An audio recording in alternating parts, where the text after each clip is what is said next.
ករំជាមួយនឹងខ្ញុំឲ្យសប្បាយឈប់រួយកង្វល់ចូលរួមមករំជាមួយនឹងខ្ញុំឲ្យសាយឈប់ព្រួយកង្វល់ឲ្យសប្បាយ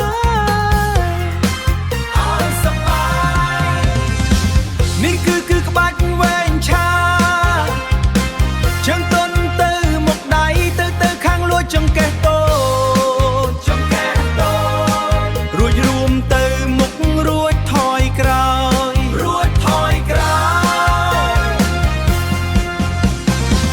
នេះគឺក្បាច់វែងឆាជើងទន់ទៅមុខដៃទៅខាងលួចចង្កេះតូ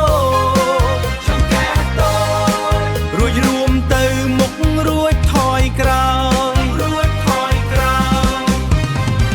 នេះគឺក្បាច់វែងឆាជើងទន់ទៅមុខដៃទៅខាងលួចចង្កេះតូចរួចរួមទៅមុខរួចថយក្រោយសប្បាយទាំងអស់គ្នាមិនថាអ្នកមានគូឬអត់គូអាចរកបានជាមួយនឹងភ្លេងខ្ញុំទាំងអស់គ្នា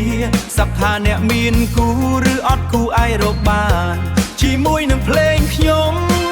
ទាំងអស់គ្នានេះគឺក្បាច់វែងឆាជើងទន់ទៅមុខដៃទៅខាងលួចចង្កេះតូនេះគឺក្បាច់វែងឆាជើងទន់ទៅមុខដៃទៅខាងលួចចង្កេះតូ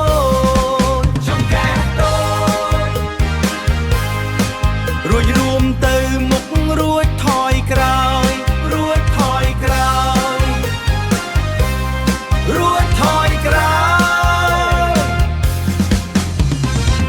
នេះគឺក្បាច់វែងឆាជើងទន់ទៅមុខដៃទៅខាងលួចចង្កេះតូច